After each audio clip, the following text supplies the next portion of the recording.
اعوذ باللہ من الشیطان الرجیم بسم اللہ الرحمن الرحیم وَإِذَا ضَرَبْتُمْ فِي الْأَرْضِ فَلَيْسَ عَلَيْكُمْ جُنَاحٌ أَن تَقْصُرُوا مِنَ الصَّلَاةِ صدق اللہ العظیم۔ اب یہ پھر کچھ شریعت کے احکام آ رہے ہیں، گویا کہ خطاب کا رخ پھر اب مسلمانوں کی طرف، اہل ایمان کی طرف، شریعت کے احکام، عبادات سے متعلق تفاصیل۔ اور اے مسلمانوں، جب تم زمین میں سفر کرو تو کوئی حرج نہیں ہے تم پر، کوئی گناہ نہیں ہے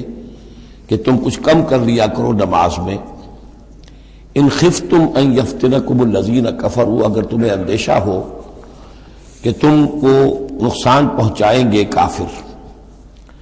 ان الکافرین کانوا لکم عدوا مبینا، یقیناً یہ کافر تمہارے کھلے دشمن ہیں۔ یہ ہے قصر صلاۃ، لیکن صلاۃ الخوف کی حالت میں، جنگ کی حالت میں قصر کا حکم۔ اور اس میں بھی خاص طور پر جو صورتحال تھی کہ جب حضور کے ساتھ ہوتے تھے تو اب اگر شکل یہ ہوتی کہ آدھا آدھا لشکر علیحدہ علیحدہ نماز پڑھے اور پھر حضور ایک کے ساتھ نماز پڑھیں تو دوسروں کو محرومی کا احساس ہوتا۔ لہذا آپ دیکھیے کہ ایک بہت عمدہ تدبیر بتائی گئی۔ فَإِذَا كُنْتَ فِيهِمْ، تو اے نبی جب آپ بھی ان کے اندر موجود ہوں، فَأَقَمْتَ لَهُمُ الصَّلَاةَ، اور آپ نے ان کے لیے نماز کھڑی کر دی ہو، فَلْتَقُمْ طَائِفَةٌ مِّنْهُمْ مَعَكَ، تو ان میں سے ایک گروہ کو تو کھڑے ہونا چاہیے آپ کے ساتھ، وَلْيَأْخُذُوا أَسْلِحَتَهُمْ، اور جو دوسرے ہیں وہ اپنا اسلحہ لے کر وہ چاق و چوبند رہیں۔ فَإِذَا سَجَدُوا فَلْيَكُونُوا مِن وَرَائِكُمْ، تاکہ جب تم سجدہ کرو، جو حضور کے ساتھ نماز پڑھ رہے سجدے میں جائیں تو وہ دوسرا گروہ جو ہے جو نماز میں شریک نہیں ہے وہ ان کی حفاظت کرے، کھڑے رہیں ان کے پیچھے۔ وَلْتَأْتِ طَائِفَةٌ أُخْرَىٰ، اب اس کے بعد ہوتا کیا تھا کہ حضور نے ایک رکعت نماز پڑھا دی اور آپ بیٹھے رہے، دوسری رکعت کے لیے اٹھے نہیں، دوسری رکعت مسلمانوں نے خود ادا کر لی۔ اب جب انہوں نے سلام پھیر دیا چلے گئے تو جو پہلے جو تھے جو اس وقت تک شریک نہیں ہوئے تھے وہ حضور کے پیچھے آ گئے۔ اب حضور نے ایک رکعت اور پڑھی تو ان کی ایک رکعت حضور کے پیچھے ہو گئی، اس کے بعد حضور نے ایک رکعت کے بعد سلام پھیر دیا، انہوں نے پھر ایک رکعت اور ادا کر لی، اس طریقے سے کہ کوئی بھی حضور کی امامت کے شرف سے اور فضل سے محروم نہ رہے۔ فَإِذَا سَجَدُوا فَلْيَكُونُوا مِن وَرَائِكُمْ وَلْتَأْتِ طَائِفَةٌ أُخْرَىٰ لَمْ يُصَلُّوا فَلْيُصَلُّوا مَعَكَ، اب وہ دوسرا گروہ کو آنا چاہیے کہ جنہوں نے ابھی نماز نہیں پڑھی تھی کہ وہ آپ کے ساتھ نماز پڑھیں۔ وَلْيَأْخُذُوا حِذْرَهُمْ وَأَسْلِحَتَهُمْ، اور ان کو چاہیے کہ وہ اپنی ڈھالیں بھی، اپنا بچاؤ بھی اور اسلحہ بھی ساتھ رکھے۔ وَدَّ الَّذِينَ كَفَرُوا لَوْ تَغْفُلُونَ عَنْ أَسْلِحَتِكُمْ وَأَمْتِعَتِكُمْ، یہ کافر تو اسی طاق میں رہتے ہیں، اسی امید میں رہتے ہیں کہ تم جیسے ہی غافل ہو جاؤ، وَدَّ الَّذِينَ كَفَرُوا لو تغفلون عن اسلحتکم، اپنے اسلحہ سے غافل ہو جاؤ، وامتعتکم، اور اپنے مال و اسباب سے، فیمیلون علیکم میلۃ واحدہ، تو وہ تم پر ایک دم ٹوٹ پڑے حملے کے اندر۔ ولا جناح علیکم ان کان بکم اذی من مطر، اور کوئی حرج نہیں ہے تم پر، کوئی گناہ نہیں ہے اگر تمہیں کوئی تکلیف ہو یا بارش کی وجہ سے کوئی صورتحال ایسی ہو، اور کنتم مرضی، یا تم بیمار ہو، ان تضعوا اسلحتکم، کہ اسلحہ تو اپنا رکھ دو، وخذوا حذرکم، لیکن صرف ڈھال لے لیا کرو کہ اچانک کوئی حملہ ہو جائے تو اگر پوری تلوار نیزہ وغیرہ سب اپنے جسم پر لگایا ہوا ہے تو نماز کا پڑھنا مشکل ہے،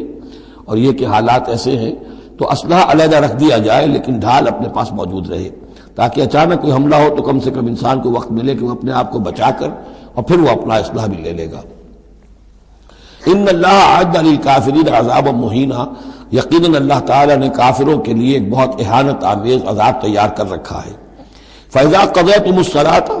پھر جب یہ نماز اس طریقے سے تم ادا کر لو، فَاذْكُرُوا اللَّهَ قِيَامًا وَقُعُودًا وَعَلَىٰ جُنُوبِكُمْ، تو پھر ذکر کرو اللہ کا، کھڑے ہوئے، بیٹھے ہوئے، لیٹے ہوئے،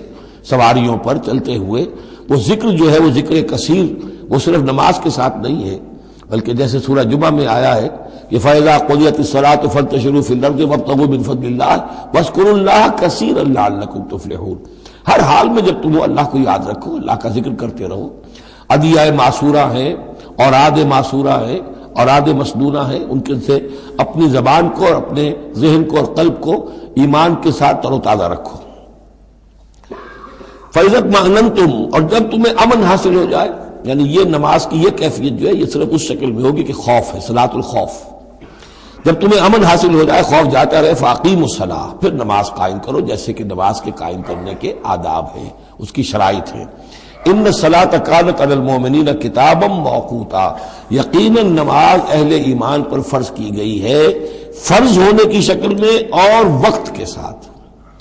اس کی فرضیت ہے اور موقوت ہے، اس کے اپنے اوقات ہیں، اور اس اوقات کے ضمن میں آپ کو بتا چکا ہوں کہ حضرت جبرائیل نے 2 دن نماز آپ کو پڑھائی، ایک دن 5 نمازیں اول وقت میں، دوسرے دن 5 نمازیں آخر وقت میں، اور بتایا کہ ان کے مابین وقت ہے۔ وَلَا تَهِنُوا فِي ابْتِغَاءِ قَوْمٍ، اور دیکھو